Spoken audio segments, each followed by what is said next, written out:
आगे है आपके आंकड़ा नंबर 11, पेज संख्या 99 पर, 99 पर। देखिए पहला प्रश्न, निम्न में से न्यून कोण है। तो न्यून कोण बताना। न्यून कोण कौन से होते हैं?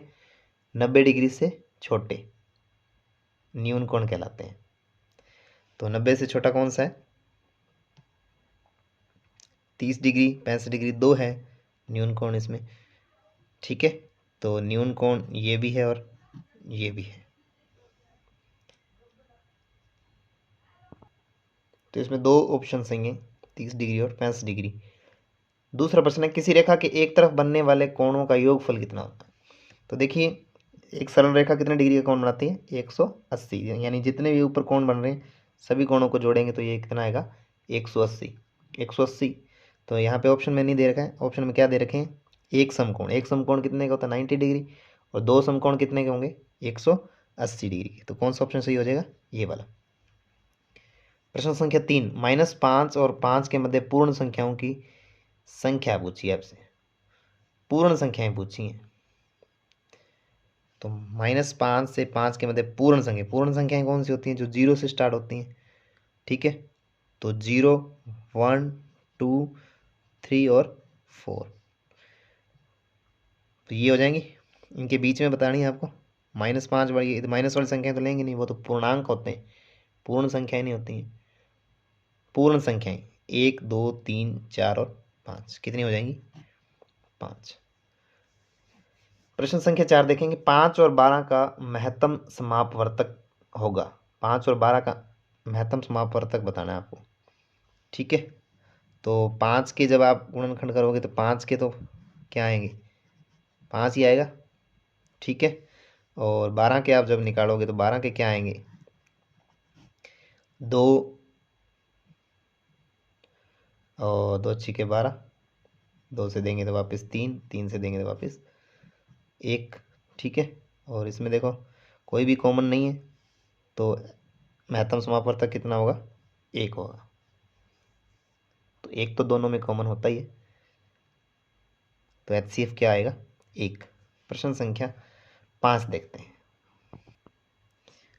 20, 25, 30 का लघुत्तम समापवर्तक ज्ञात कीजिए।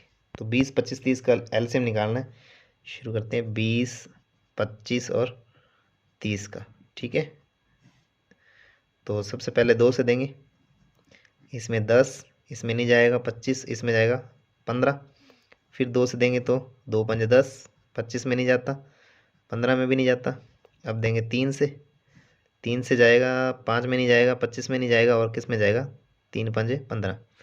अब किससे जाएगा? 5 से, 5 एकम 5, 5 पंजे 25, 5 एकम 5, फिर 5 से जाएगा।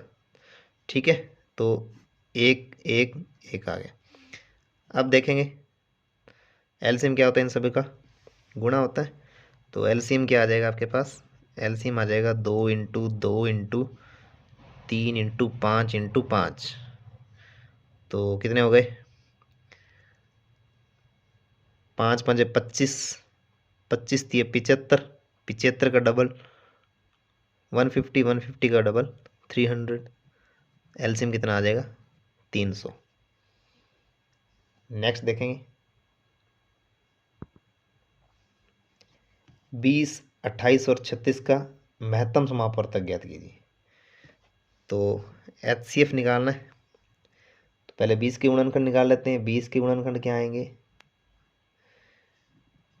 इसके आ जाएंगे 10 बार जाएगा, फिर 2 से करेंगे तो 5 बार, फिर 5 से जाएगा 1 बार। और 28 के क्या आ जाएंगे? 28 के आ जाएंगे 2 से जाएगा पहले, 14 दूने 28, फिर 2 से 7, फिर 7 से जाएगा 1 बार। अब 36 के देख लेते हैं। 36 के क्या आएंगे? 36 से पहले 2 से जाएगा 18, फिर 2 से जाएगा 9, फिर 3 से जाएगा 3 3 9, फिर 3 से जाएगा 3 एकम 3। ठीक है, तो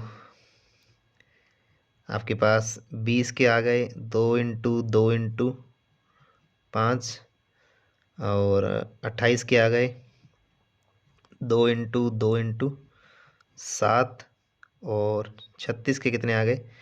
36 के आ गए 2 इंटू 2 इंटू 3 इंटू 3।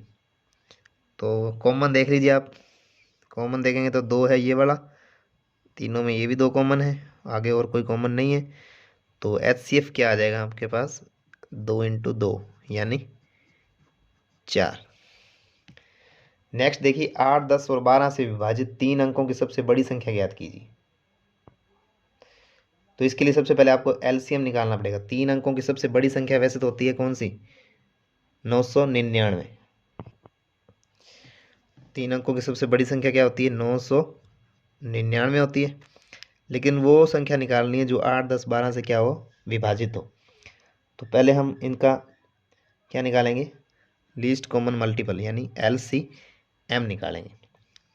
तो 8, 10 और 12 का LCM निकाल लेते हैं। 8, 10, 12 का सबसे पहले 2 से, 2 चौके 8, 2 5 10, 2 छक्के 12, फिर 2 से, 2 दूनी 4, 5 में नहीं जाएगा, 2 तिया 6, फिर 2 से जाएगा 1, 5, 3, फिर 2 से नहीं जाएगा, 3 से, और उसके बाद फिर 5 से जाएगा। तो LCM क्या आ जाएगा, 2 × 2 × 2 × 3 × 5। तो LCM आ जाएगा आपके पास 2 दूनी 4, 4 दूनी 8, ठीक है, 8 × 24, 24 × 5 120, ठीक है। ऐसे गिने तो 5 × 15, 15 दूना 30, 30 दूना 60, 60 का डबल 120। तो अब 999 में 120 का लगाएंगे भाग। तो 999 3 अंकों की सबसे बड़ी संख्या है, इसमें 120 का अगर भाग लगाते हैं तो वो संख्या आती है अपने पास, देखो 12 8 96, 12 नी में 108, यहाँ देखें 120, तो कितनी बार जाएगा,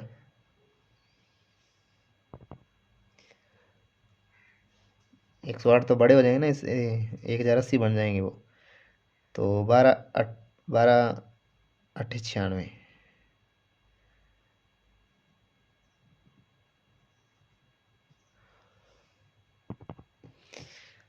तो 9 6 और 0, कितने बच गए, 9, 9 में 6 गए 3, 39 क्या रह रहे हैं, शेष रह रहे हैं। यानी ये 39 नहीं होते तो 999 में पूरा पूरा भाग जाता, 39 नहीं होते तो उस संख्या में क्या जाता, पूरा पूरा भाग जाता। तो वो संख्या कौन सी होगी, अगर 999 में से हम क्या कर दें, इस 39 को कम कर दें, तो 9 में से 9 गए 0, 9 में से 3 गए 6 और 9 का 9, 960, ठीक है। तो वह संख्या कौन सी है, वह संख्या 960 है, ठीक है। यहाँ आप 999 लिखा है, इसको हटा दीजिए या कहीं आप इसको आंसर मत समझ लें। तो वह संख्या 960 है जिसमें 8, 10 और 12 का पूरा पूरा भाग जाता है। नीचे दिए गए कोणों को चांदे से नाप कर लिखिए। 8वें प्रश्न में चंदे से नाप के लिखना है। तो देखिए चंदे से नाप लेते हैं अपने, इस तरफ है तो यहाँ कोने को एडजस्ट करेंगे, ये आ रहा है 60 डिग्री, तो ये कितना आ रहा है 60 डिग्री, और ये सरल रेखा है ये 180 डिग्री आएगा। नीचे दिए गए कोणों को चांदे की सहायता से बनाइए। 9वें प्रश्न में आपको चांदे की सहायता से कोणों को बनाना है, तो हम कोण बना लेते हैं अभी। तो एक लाइन खींचेंगे इस तरह से, जगह है तो आप पूरी लाइन खींचिए। 45 डिग्री बनाना है, इस कोने को यहाँ एडजस्ट करेंगे, लाइन के ऊपर लाइन को एडजस्ट करेंगे। 45 डिग्री बनाना है तो 40 और 50 की बिल्कुल बीच में बनेगी, 41, 42, 43, 44 और 45, ठीक है। इसको यहाँ से मिला देंगे, ये हो गए 45 डिग्री, ठीक है। नेक्स्ट बनाना है आपको 75 डिग्री। तो 75 का कैसे बनाएंगे, एक ऐसी लाइन खींच लेते हैं, यहाँ रखेंगे, और 75 बनाना है तो 70 और 80 के बिल्कुल बीच में, यहाँ 71, 72, 73, 74 और 75 डिग्री। तो इसको मिला देंगे यहाँ से, ये बन गया 75 डिग्री।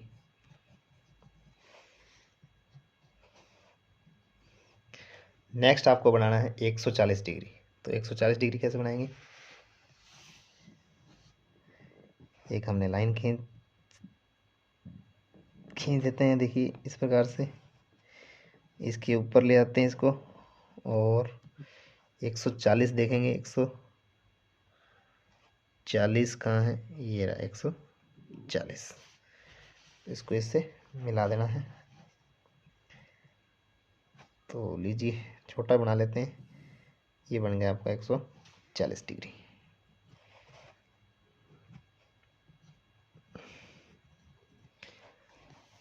इसी के साथ आंकड़ा नंबर 11 होता कंप्लीट।